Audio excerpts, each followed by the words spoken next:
dimaklumkan oleh Ketua Pembangkang Ahli Parlimen Permatang Pauh melalui surat bertarikh 22 Mac 2010 dan perbincangan saya dengan Yang Berhormat Permatang Pauh. Saya dengan ini menjemput Yang Berhormat Permatang Pauh untuk memberi penjelasan terhadap isu yang dibangkitkan oleh Yang Berhormat Kota Belud, iaitu 1999 1 Israel, 2009 APCO Manasihat Perdana Menteri Datuk Seri Najib 1 Malaysia. Saya ingin maklumkan bahawa saya tidak membenarkan sebarang pencelahan semasa Yang Berhormat Permatang Pauh memberi penjelasan terhadap isu ini. Dengan sila saya persilakan Yang Hormat Permatang Pauh. Terima kasih Datuk Speaker dan memberikan ruang kepada saya untuk memberikan penjelasan mengenai peranan dan skop penglibatan firma perhubungan awam bernama APCO. Isu ini wajar diberi perhatian khusus kerana ia bukannya sekadar isu satu Malaysia atau satu Israel atau tohmahan yang dilemparkan kepada saya sebagai seorang agen Yahudi. Namun demikian, isu-isu yang terbabit ditenggelami jika hendak dibandingkan dengan skandal dahsyat yang bakal saya dedahkan pada hari ini, yang tidak bersangkutan dengan kedudukan maupun sama ada reputation saya atau rakan-rakan. Sesungguhnya keselamatan negara kita dalam bahaya. Isu ini membongkar politik kronisme yang membarah serta rundingan sulit pihak tertentu sehingga membelakangkan kepentingan rakyat dan negara. Tidak dapat dinafikan lagi, kini wujud ancaman terhadap keselamatan nasional, maklumat strategik negara terdedah kepada agen perisikan asing, khususnya Israel, dan tercalarnya maruah umat. Bagi mengelak sebarang keraguan, penjelasan saya hari ini bukan sekadar muslihat politik atau tuduhan tidak berasas. InsyaAllah setiap kenyataan saya hari ini akan disokong dengan dokumen, rencana, malah salinan perjanjian yang ditandatangani oleh pihak-pihak terlibat, termasuk kerajaan Malaysia dan kerajaan Israel. Sehingga kini Perdana Menteri belum pun memberi sebarang maklum balas terhadap gesaan saya agar segera mendedahkan serta memperinci bentuk hubungan di antara kerajaan dan APCO. Apa skop tugasnya, jumlah dana yang diperuntukkan, setiap penama penasihat yang terbabit, peranan serta pengaruh mereka dalam kerajaan dan jaringannya. Selama ini kita hanya dimaklumkan bahawa penglibatan APCO adalah terhad, tetapi kenyataan-kenyataan dikeluarkan kebelakangan ini menunjukkan penglibatan yang lebih menyeluruh dan membimbangkan. Ini berdasarkan jawapan Menteri di Jabatan Perdana Menteri berulang kali, 3 kali, yang menyatakan di Parlimen, kerajaan ada melantik syarikat APCO Worldwide Sdn Bhd untuk melaksana perkhidmatan berkaitan komunikasi kepada kerajaan persekutuan secara menyeluruh. APCO Worldwide juga disarankan menjayakan program untuk mempromosi dan meningkatkan imej Malaysia di luar negara. Manakala pihak APCO sendiri, yang pertama tadi bertarikh menjawab soalan YB Tanah Merah 16 November 2009. Yang kedua, kenyataan APCO yang merumuskan penglibatan mereka seperti berikut, 18 Mac 2010. APCO's work has included communication support for a broad range of reform initiatives undertaken by the Government of Malaysia, especially in the areas of creating jobs, promoting education, and strengthening delivery of services to the people. Kenyataan tersebut sebenarnya membuka pekung serta memunculkan lebih banyak persoalan. Ini bukan syarikat perhubungan awam biasa yang sekadar menulis ucapan maupun kenyataan akhbar atau bertindak melonjakkan imej Perdana Menteri. Walau itu pun amat dikesalkan kerana ianya dilakukan dengan menggunakan dana rakyat. Dilaporkan usaha ini menelan belanja sekitar 20 juta ringgit.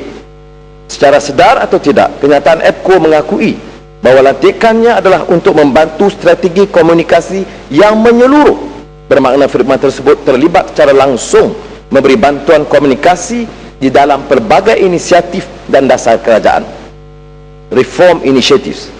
Ini bermakna APCO terlibat secara langsung dalam mempengaruhi message yang disampaikan kepada rakyat, dan saya akan terangkan dengan mendalam kenapa perkara ini sangat berbahaya kepada rakyat dan negara. Pada 18 Mac tahun ini, EPCO mengeluarkan kenyataan menafikan penglibatan mereka dengan gagasan Satu Malaysia. Kononnya konsep itu wujud sebelum EPCO dilantik sebagai firma perunding. Penafian dibuat oleh EPCO itu merupakan usaha mereka untuk mengelirukan kita akan tarikh sebenar firma tersebut terbabit dengan pentadbiran Perdana Menteri sekarang. Penafian tersebut menggambarkan bahawa ia tidak mempunyai sebarang hubungan dengan pentadbiran Datuk Seri Najib ataupun Datuk Seri Najib sendiri, pembantunya atau para penasihatnya. Sebuah portal berita telah melaporkan pada 28 Julai 2009 setakat mana penglibatan EPCO dengan pentadbiran Perdana Menteri Datuk Seri Najib. Antara lain, dilaporkan bahawa perkhidmatan EPCO diperkenalkan kepada Perdana Menteri oleh Umar Mustafa, penasihat Perdana Menteri, dan juga teman Yang Berhormat Rembau di dalam perunding Ethos Consultancy. Saya akan buktikan selepas ini bagaimana perkaitan di antara Umar Mustafa dan EPCO sebelum EPCO dilantik secara rasmi sebagai perunding kerajaan. Walaupun ini diumumkan oleh kepada negara dan rakyat bahawa Satu Malaysia ditentukan sendiri oleh Perdana Menteri, peranan Ethos Consultancy tidak boleh diremehkan. Ternyata kebanyakan dari kita tidak menyedari hubungan akrab eksekutif Ethos dan EPCO yang masih berterusan. Sebab itu kita tidak heran sebaik saja Datuk Seri Najib menjadi Perdana Menteri, Umar Mustafa dikhabarkan membawa masuk EPCO menjadi perunding komunikasi kerajaan. Malah laporan berita tersebut dengan jelas menyatakan bahawa seorang penasihat dari EPCO telah pun ditempatkan di pejabat PM sejak dari awal PM mengambil alih. EPCO dilaporkan secara langsung dalam menentukan strategi 100 hari pentadbirannya, termasuk e-message dan dasar utama seperti Satu Malaysia dan inisiatif lain.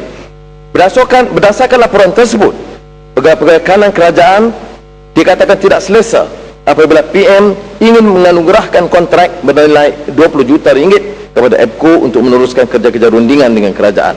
Kontrak itu dijangka dianugerahkan di antara bulan Julai dan September 2009, iaitu selepas penglibatan individu dari EPCO yang dibawa masuk pada tempoh awal Perdana Menteri mengambil alih. Semua ini bukan saya yang kata, bukan Pakatan Rakyat yang cipta, dilaporkan sejak tahun lalu, ianya belum dinafikan oleh pihak kerajaan hingga sekarang.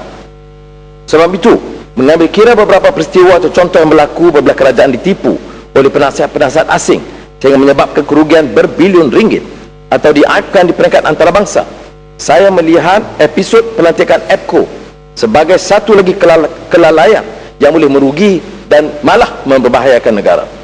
Tanggungjawab saya memperingatkan Perdana Menteri dan kerajaan untuk tidak mengulangi kesilapan dan kelalaian lalu apabila terlalu percayakan penasihat asing sehingga kita tidak memeriksa dengan tepat reputation mereka serta penglibatan mereka sebelum ini.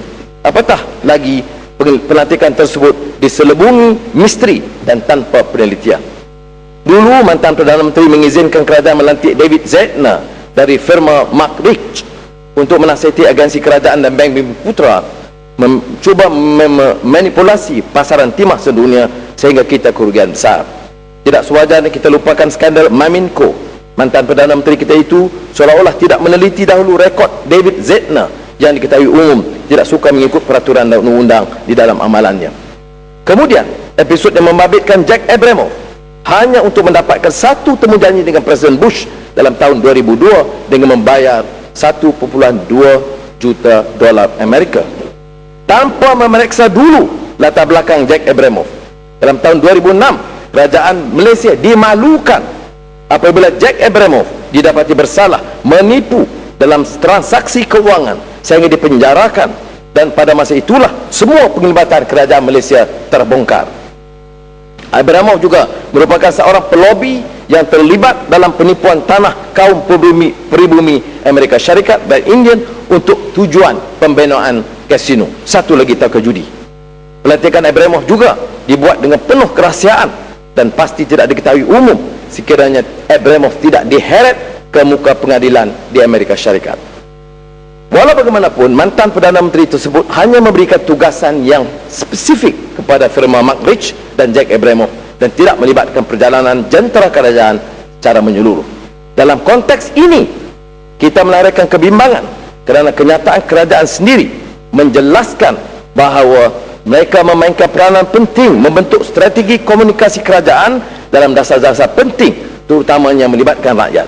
Kenyataan EPCO menyatakan, saya quote dengan izin, will work to assist in strengthening the government's online and other strategic communication capabilities to speed the delivery of accurate information to the media and public. Sekarang kebimbangan kita bukan sahaja latar belakang EPCO, tetapi bentuk penglibatan EPCO dengan kerajaan Malaysia dan apakah maklumat yang telah dikongsi oleh kerajaan dengan EPCO.